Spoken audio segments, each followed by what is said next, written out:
વિદ્યાર્થી મિત્રો, અત્યાર સુધીમાં આપણે સમય સંખ્યા, અસમય સંખ્યા કોને કહેવાય, કેવી રીતે એનું નિરૂપણ કરી શકાય તે જોયું. હવે આગળનો ટોપિક લઈએ, વાસ્તવિક સંખ્યા પર ગાણિતિક પ્રક્રિયાઓ. વાસ્તવિક સંખ્યા પર કેટલાક ચોક્કસ નિયમો અનુસરે છે. બરાબર, આપણે સરવાળો, બાદબાકી, ભાગાકાર કે ગુણાકાર કરીએ આપણે સામાન્ય આંકડામાં, તેમ વાસ્તવિક સંખ્યાનું પણ કામ થઈ શકે છે. પણ સમય અને અસમય માટે આ ત્રણ મુદ્દા તમારે અગત્યના છે, નોટમાં લખવાના છે. બરાબર, પહેલો મુદ્દો કીધો છે કે શૂન્યતર સમય સંખ્યા, શૂન્યતર એટલે શૂન્ય સિવાયની સમય સંખ્યા છે, નો અસમય સંખ્યા સાથેનો સરવાળો અથવા તો બાદબાકી અથવા તો ગુણાકાર એ કેવી સંખ્યા મળે છે? અસમય. ટૂંકમાં એક સમય અને બીજી અસમય લેવામાં આવે, એનો સરવાળો, બાદબાકી કે ગુણાકાર કરવામાં આવે તો તમને ફક્ત અને ફક્ત કઈ સંખ્યા મળવાની છે? અસમય. આપણે ઉદાહરણ જોઈએ. દાખલા તરીકે સરવાળાની વાત કરીએ તો 2 + વર્ગમૂળમાં 3. ચલો, 2 એ કઈ સંખ્યા છે? સમય સંખ્યા છે. વર્ગમૂળ 3 એ કઈ સંખ્યા છે? અસમય સંખ્યા છે. એનો સરવાળો કરવાથી આ આખી એક સંખ્યા બની. કઈ? 2 + વર્ગમૂળ 3. આ સંખ્યાને કઈ સંખ્યા કહેવાશે? અસમય. એ જ પ્રમાણે બાદબાકીની વાત કરીએ તો આ જ રિપીટ કરું છું, 2 - વર્ગમૂળ 3. અહીંયા પણ 2 સમય છે, વર્ગમૂળ 3 એ અસમય છે. બંનેની બાદબાકી કરી તો આખી સંખ્યા ફરીથી કઈ બની જાય છે? તમારી અસમય. એ જ પ્રમાણે ગુણાકારની વાત કરીએ તો વર્ગમૂળ 2 ગુણ્યા અથવા તો 2 ગુણ્યા વર્ગમૂળમાં 3, એની જ રિપીટ રાખું છું એટલે તમને વધારે ખ્યાલ આવશે. તો 2 ગુણ્યા વર્ગમૂળ 3, ગુણાકાર નથી થતો એટલે સીધું જ લખાઈ જાય 2 વર્ગમૂળમાં 3.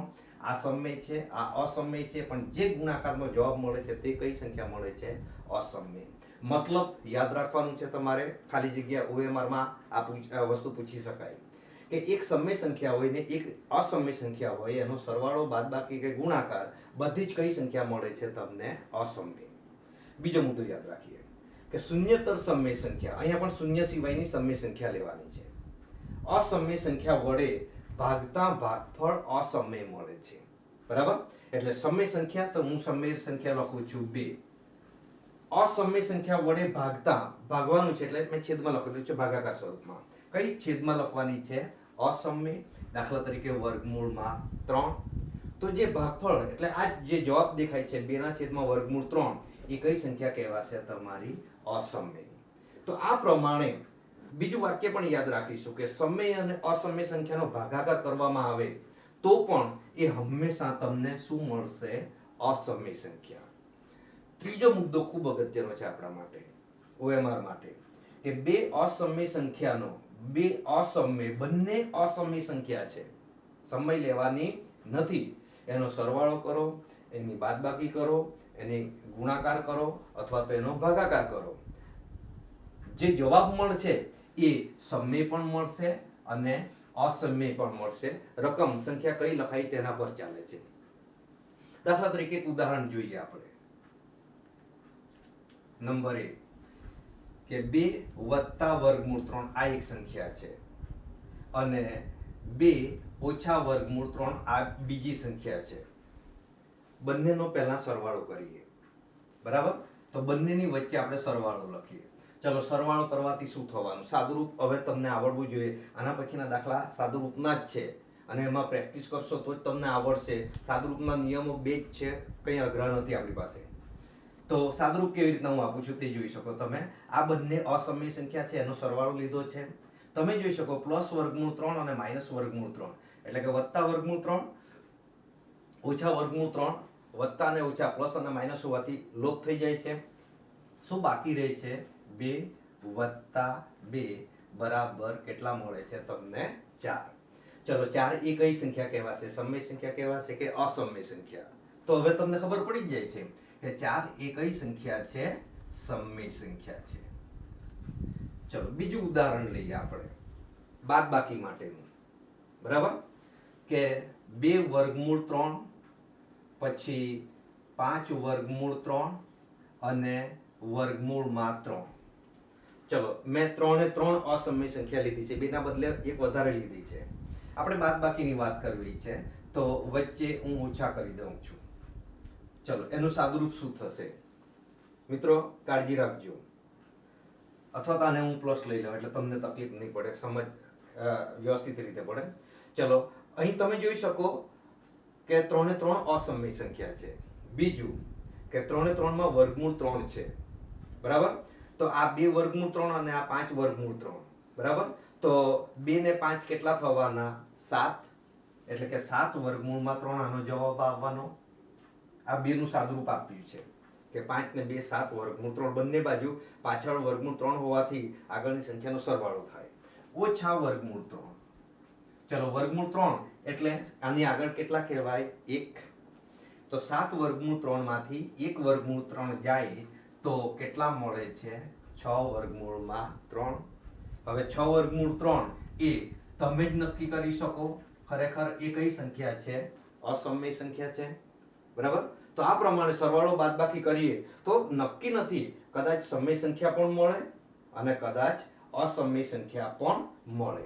એનો ભાગાકાર કરો તો પણ કંઈક આવું જ આપણને મળે છે, બરાબર. એક ઉદાહરણથી આપણે જોઈએ, ગુણાકારની વાત કરીએ. ત્રીજું ઉદાહરણ લો કે વર્ગમૂળમાં 5 ગુણ્યા વર્ગમૂળમાં 5, બંને અસમય સંખ્યા છે.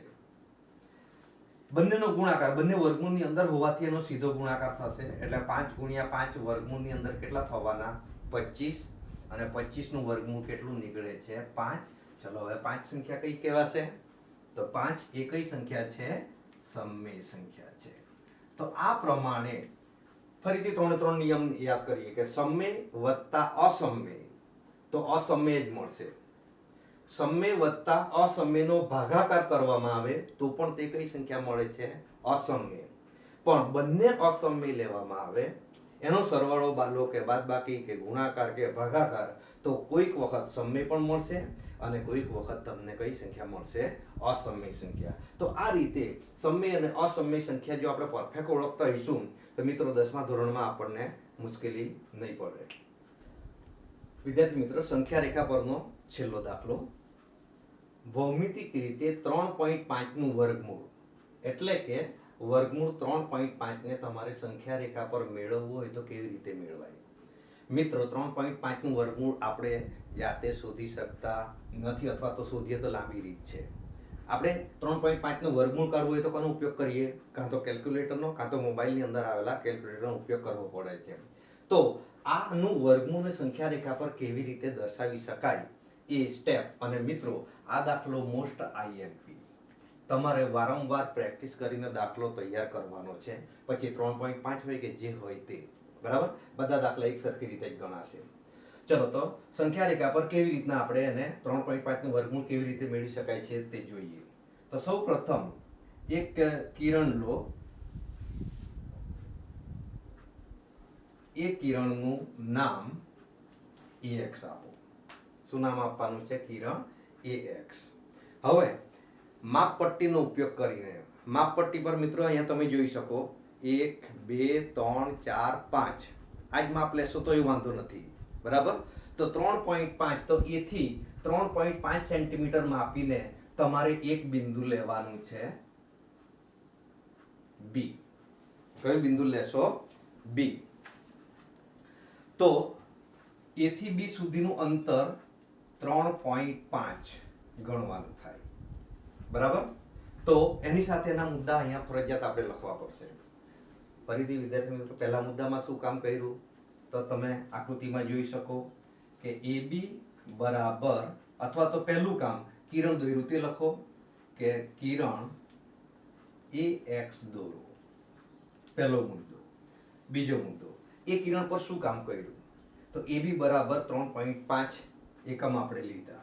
તો અહીંયા લખીએ કે AB બરાબર 5 3.5 થાય તેવું બિંદુ કયું મેળવ્યું? B. શેના પર મેળવ્યું? કિરણ AX પર. બિંદુ B કિરણ AX પર મેળવો. નંબર 3, અહીંયા મુદ્દા લખતો જાઉં, એક પ્રકારની રચના જેવી જ છે. મુદ્દા લખતા જઈએ અને અહીંયા આકૃતિ દોરતા જઈએ. ચલો હવે ફરીથી પાછો માપપટ્ટીનો ઉપયોગ કરો. 1 એકમ એટલે કે 1 સેન્ટીમીટર અથવા તો 1 ઇંચ લઈ શકો તમે. બરાબર? તો સેન્ટીમીટરમાં ખૂબ નજીક આવશે એટલે ઇંચમાં લેશો તો ચાલશે. દાખલા તરીકે આ તમને દેખાય છે અહીંયા કે 1 ઇંચ, 2 ઇંચ, 3 ઇંચ અને 3.5 ઇંચ. આટલું ચોપડીમાં પણ નોટમાં પણ તમારે દોરવું હોય તો દોરી શકાશે, નહીં તો પછી સેન્ટીમીટરનો ઉપયોગ કરી શકો છો તમે. બરાબર? ચલો, તો BC બરાબર 1 સેન્ટીમીટર અથવા તો 1 એકમ થાય એવું બિંદુ કયું મેળવવાનું છે તમારે? C. ફરીથી કહું છું, આ માપ અહીંયા જે આપેલું હોય તે રકમનું લેવાનું છે. ત્યાર પછી 1 એકમ અંતરે કોઈ બિંદુ કયું લેવાનું છે તમારે? C. આ જ વસ્તુને હું મુદ્દા સ્વરૂપે લખું છું. તો લખું છું BC બરાબર 1 એકમ થાય તેવું બિંદુ કયું મળે છે આપણને? C. અને એ EX પર લખો કે B થી ગણો, બંને સરખું જ છે. C. કિરણ BX પર લો. કિરણ BX પર લો અથવા તો મેળવો. મિત્રો, હવે સૌથી અગત્યનું છે, કાળજી રાખજો.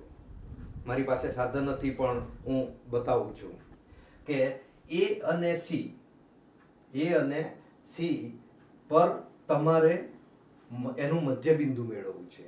હવે મધ્ય બિંદુ મેળવવા માટે શું કરવાનું છે? તો અગાઉ 8મા ધોરણમાં પણ રચના તો આવી ગયેલી છે. અહીં ફક્ત બતાવી દઉં છું. યાદ રાખજો, A ને કેન્દ્ર તરીકે રાખીને ઉપર ચાપ મારો અને એક નીચે ચાપ મારો. એ જ પ્રમાણે પછી C ને કેન્દ્ર તરીકે રાખી છેદ બિંદુ મેળવો, આનું પણ છેદ બિંદુ મેળવો. ફરીથી યાદ દવડાવું છું. પહેલા કેન્દ્ર A રાખો, પછી ચાપ ઉપર નીચે મારવાના વચ્ચોવચ્ચ, અને પછી C ને કેન્દ્ર રાખી અને એ બંને ચાપને છેદે તેવા ચાપ તમારે દોરવાના છે. અને પછી એમાંથી પસાર થતી રેખા એટલે AC નું શું મળશે તમને? મધ્ય બિંદુ. મિત્રો, હું સામાન્ય ટ્રીકનો ઉપયોગ કરું છું. બરાબર? દાખલા તરીકે આ AC છે. યાદ રાખજો, પરિકર તમે મૂકો ત્યારે આ પ્રમાણે લેજો. એના કરતી અડધી ત્રિજ્યા, અડધાથી થોડીક વધારે ત્રિજ્યા લેવાની છે. અડધાથી વધારે એટલે ચાપ બહુ દૂર ન જાય. તો હું ચાપ મારું છું, એક ઉપર, વચ્ચે વચ્ચ અને એક નીચે. એ જ ત્રિજ્યા લઈને અહીંયા C પર મૂકો અને એનું છેદ બિંદુ મેળવો. મળે છે છેદ બિંદુ. ચલો, એ છેદ બિંદુમાંથી પસાર થતી રેખા, તૂટક રેખા જ દોરજો, માપપટ્ટી મૂકીને સીધી લીટીમાં. દેખાય છે? એ આપેલી સંખ્યા રેખાને કોઈ કયા બિંદુમાં છેદે છે? P બિંદુમાં છેદે છે. મિત્રો, આ રેખાખંડના દ્વિભાજકની રચના કરી, AC ના લંબ દ્વિભાજકની રચના કરી અને એના પરથી મધ્ય બિંદુ તમને મળે છે P. ચલો, આ મુદ્દો મારે અહીંયા લખવો છે, ચોથો મુદ્દો. બરાબર? તો AC નું મધ્ય બિંદુ P મેળવો. સીધું જ સાદા શબ્દોમાં લખી દીધું છે. AC નું મધ્ય બિંદુ કયું મેળવવાનું છે? P. બરાબર? ચલો, એના પછીનો મુદ્દો 5મો. ફરી પાછા તમારે પરિકરનો ઉપયોગ કરવાનો છે. આ વખતે A અને P ને કેન્દ્ર તરીકે રાખવાનું છે અને ત્રિજ્યા કેટલી લેવાની છે તમારે? A જેટલી. અથવા તો આ બાજુ માપો તો કોના પર કાંટો આવવો જોઈએ? C ઉપર આવવો જોઈએ. બરાબર? તો ફરીથી હું મારા સાધનનો ઉપયોગ કરું છું કે P ને કેન્દ્ર તરીકે રાખી આ બાજુ C અને આ બાજુ A એક્ઝેક્ટ હોવું જોઈએ, તો જ તમારું મધ્ય બિંદુ સાચું કહેવાય. બરાબર? તો આ પ્રમાણે આપણે કામ કરીએ તો અર્ધવર્તુળ દોરી શકાય. કમ્પ્લીટ દેખાય છે તમને. બરાબર? તો P ને કેન્દ્ર રાખી AP જેટલી ત્રિજ્યા લીધી અને તમે શું દોરેલું છે? અર્ધવર્તુળ. ચોથો મુદ્દો. તો લો, P ને કેન્દ્ર લઈ ત્રિજ્યા કેટલી રાખી આપણે? AP અથવા તો PC કે CP જે લખવું હોય તે લખી શકો. AP જેટલી ત્રિજ્યા લઈ અર્ધવર્તુળ દોરો. તો આપણે અર્ધવર્તુળ દોરેલું છે. છેલ્લો મુદ્દો, અને અહીંયા આપણી આ રચના એટલે કે આકૃતિ પૂરી થશે. B બિંદુ દેખાય છે બધાને? B બિંદુ પરથી લંબ દોરવાનો છે કે જે અર્ધવર્તુળને કોઈક બિંદુમાં છેદશે. હવે લંબ દોરતી વખતે પણ કાળજી રાખવાની, આ તમારી માપપટ્ટી છે, અથવા તો હું શરૂઆતમાં ડસ્ટરથી બતાવું. માનો કે આ માપપટ્ટી છે, તો માપપટ્ટીમાં અહીંયા માપપટ્ટીને અહીંયા મૂકી દેવાની, આ લીટી દેખાવી જોઈએ, કાળજી રાખજો. અને ટપકું બી એને બરાબર અડીને હોવું જોઈએ, અને પછી તમે આનાથી દોરી દો, નહીં તો પરિકરનો ઉપયોગ કરવો પડશે. બરાબર? તો હું માપપટ્ટીનો ઉપયોગ કરું છું. માપપટ્ટી એવી રીતના મૂકું છું કે નીચેનો ભાગ આ લીટી પર આવે, આડી લીટી ઉપર, અને બી બિંદુ પર એકદમ ખૂણામાં આ બી બિંદુ આવી જાય. અને પછી માપપટ્ટીનો ઉપયોગ કરીને તમારે રેખાખંડ દોરી દો કે જે અર્ધવર્તુળને કયા બિંદુમાં છેદે છે? ડી બિંદુમાં. તો આ પ્રમાણે આ બીડી નું માપ કેટલું મળશે તમને? વર્ગમૂળમાં 3.5. તો છેલ્લો મુદ્દો છઠ્ઠો કે બી પર, બિંદુ બી પર લંબ દ્વિભાજક દોરો, અથવા તો લંબ, ખાલી એટલો શબ્દ રાખો, વાંધો નહીં. લંબ દોરો જે અર્ધવર્તુળને ડી માં છેદે. કયા બિંદુમાં છેદે છે? ડી. અને છેલ્લો સાતમો મુદ્દો, બીડી બરાબર વર્ગમૂળમાં 3.5 લખી દો. તો આ જે લંબાઈ છે એ વર્ગમૂળમાં 3.5 થાય છે. તો આ પ્રમાણે આ ભૌમિતિક રીતે 3.5 નું વર્ગમૂળને પણ આપણે આ વાસ્તવિક સંખ્યા એટલે કે સંખ્યા રેખા પર તમે દર્શાવી